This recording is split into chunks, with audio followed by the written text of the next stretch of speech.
ខលមកអរគុណដែលមករកបង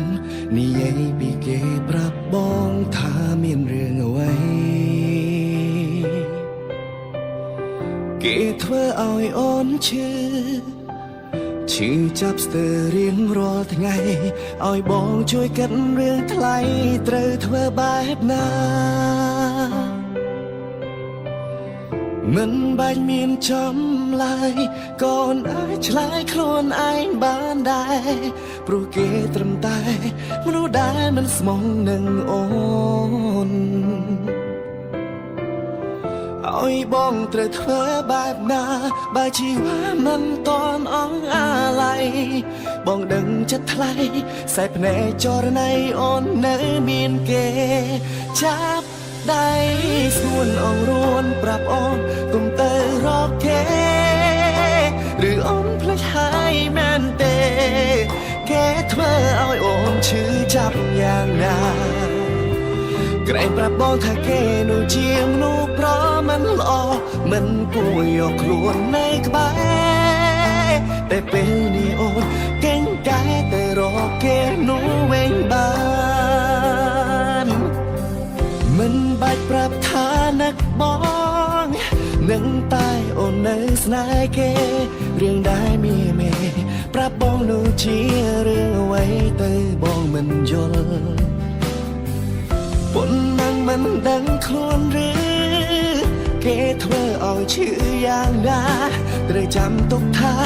គេលែងត្រូវការរូបអូនទៀតហើយ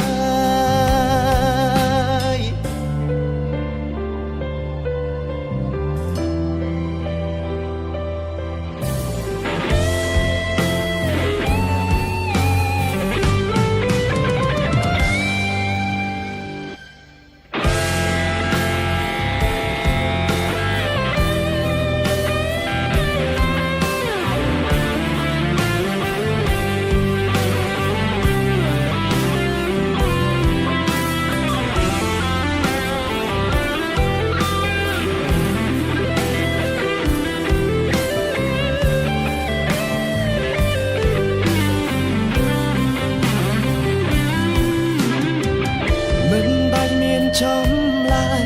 កូនអាចឆ្លើយខ្លួនឯងបានដែរព្រោះគេត្រឹមតែមនុស្សដែលមិនស្មងនឹងអូន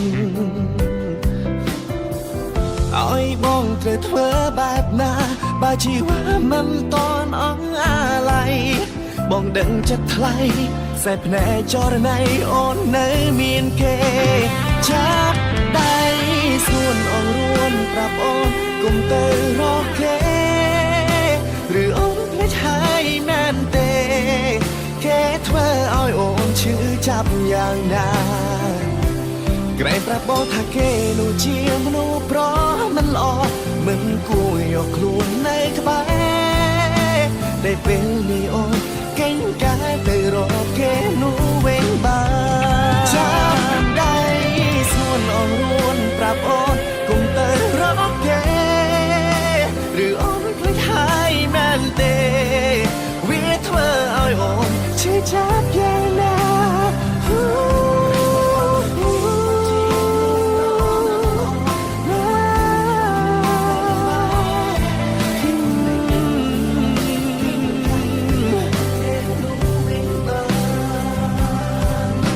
តែពេលនេះអូនកេងកែទៅរកគេនោះវិញបាន